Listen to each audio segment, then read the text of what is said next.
So the very well-known neocon warmonger, Ben Shapiro, decided to chime in on the Democrats' policy towards Israel.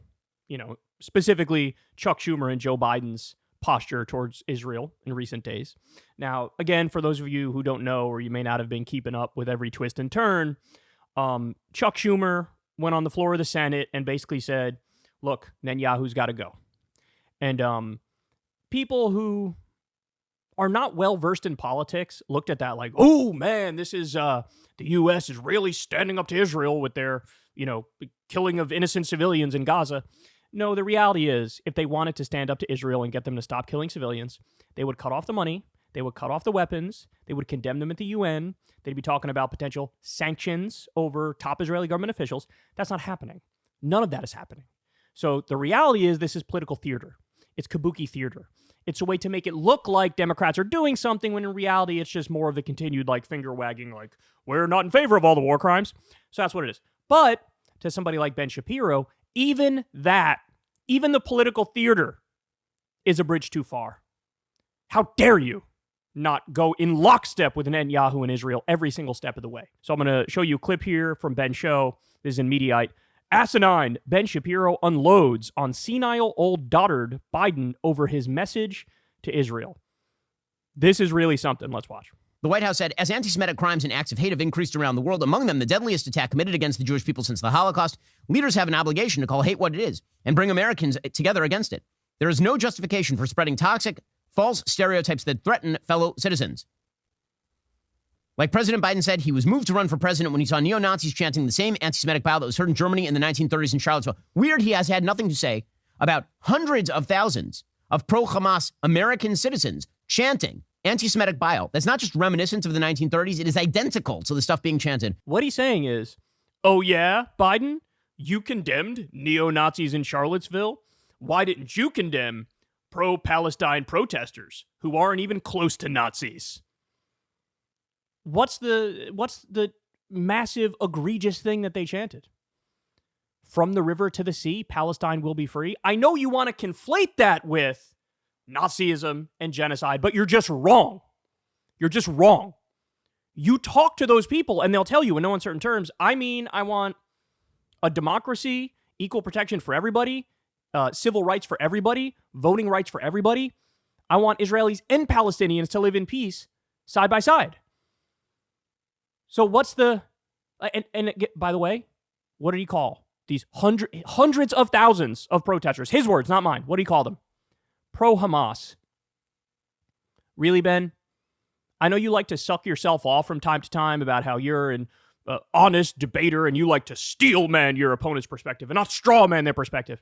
Really? Hundreds of thousands of pro-Hamas Americans marching in the street? No. These are people who want Israel to stop carpet bombing civilians. You know that's what they believe. You know that's what they're talking about. But you smear them. They're pro-Hamas. They're just like Nazis. How dare Biden criticize actual Nazis, but not pro-Palestine folks who want to stop the bombing of babies? What a joke, man. What a sick person. That dude is trying to win those votes in Michigan. He's trying to win the votes of people who love Hamas in Dearborn, Michigan. That is what Joe Biden is trying to do. They love Hamas. Look at how loose he plays with this. It's a disgusting smear. It's also, by the way, an Islamophobic smear. Just because they're Muslims, just because they want to protect Palestinian civilians, they are pro-Hamas. I mean, pathetic. And he has the gall to suggest that Donald Trump is an anti-Semite? Truly? That's the direction? Well, Ben, we just went through it. Trump said, any Jewish person who votes for Democrats should be ashamed of themselves because they hate everything about Israel. So Trump is determining who is and isn't a real Jew, right? Sort of like when Biden said, you ain't black if you don't vote for me. And also implying that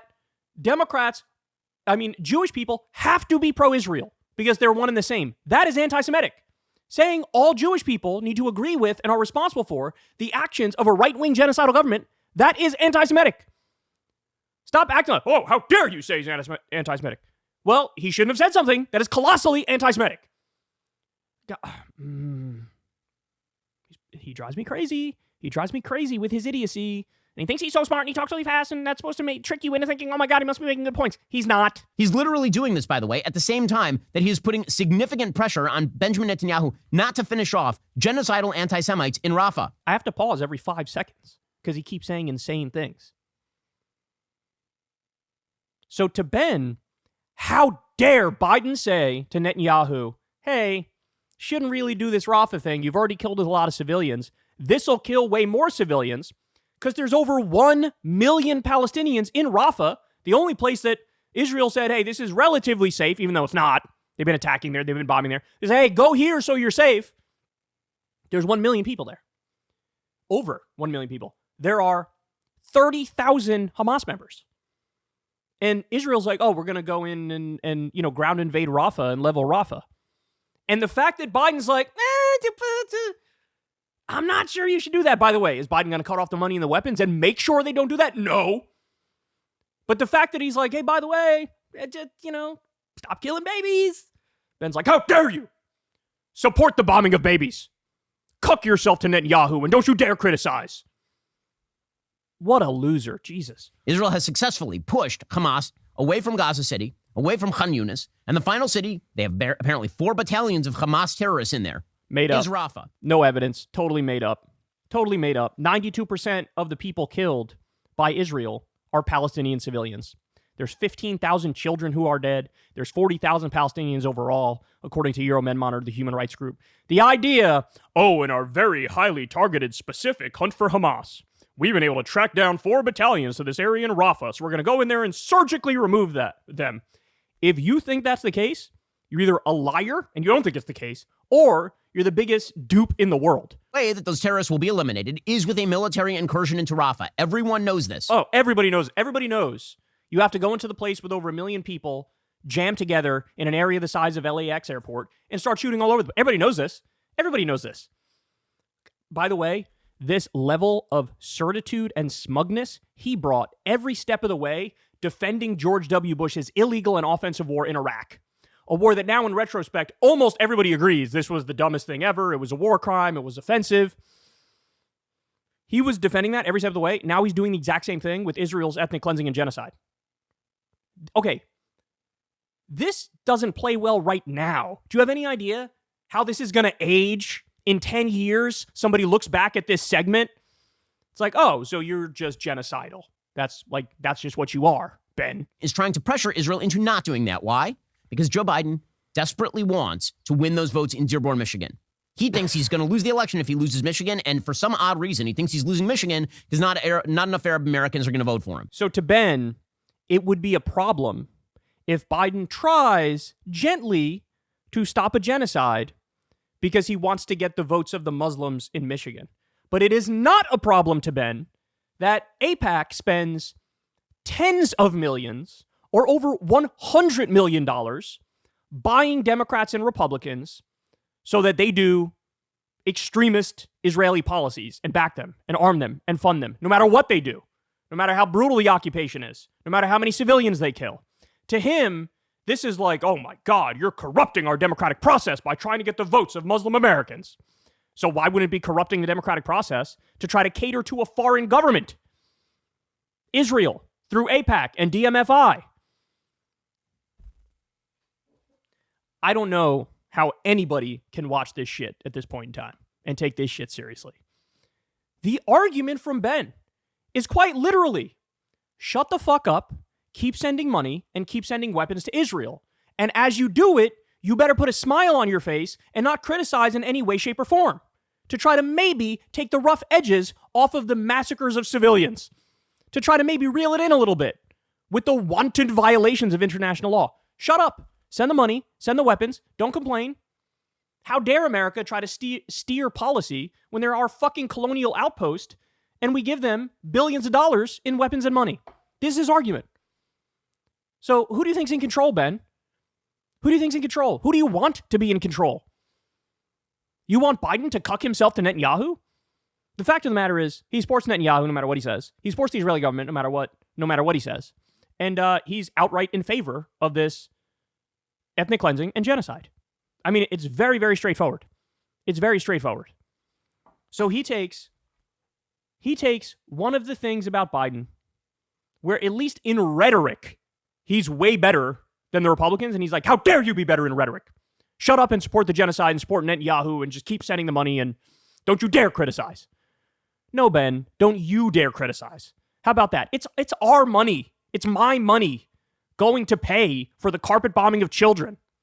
You're damn right I want strings attached to that so it doesn't go to carpet bombing children or invading Rafah. Shit, we've gone through the numbers, guys. Over 70% of the humanitarian aid is being blocked by Israel.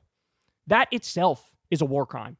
People are eating weeds to survive. They're drinking seawater to survive. You have children getting limbs amputated with no anesthesia. There's at least a quarter of the population is fucking starving. They're still doing a medieval siege. No food, no fuel, no water, no electricity for 2.3 million people. He looks at all of that and he goes, I support it and don't you dare criticize it. What an absolute scumbag. What an absolute scumbag. Some fucking nerve on this guy. Some nerve. Gotta send your money, gotta send your weapons, and don't you dare criticize. How about no? How about you piss off? How about we should cut off the money? We should cut off the weapons. We should absolutely sanction Israel. We should condemn them at the UN. Shit, we should lock up Netanyahu and Ben-Gvir and Smotrich and the top generals who are facilitating this genocide. They are war criminals, out and out. That's what should happen. But you can rest assured, Ben Shapiro heard those words I just spoke. He would have one response. One response. You all know it. Say it with me. You're an anti-Semite for saying that. Spare me, Ben. Spare me. Hey, y'all, do me a favor and like and subscribe. It helps out big time in the algorithm. Click the bell as well for notifications when videos drop. And watch that video on screen right now. You know you want to.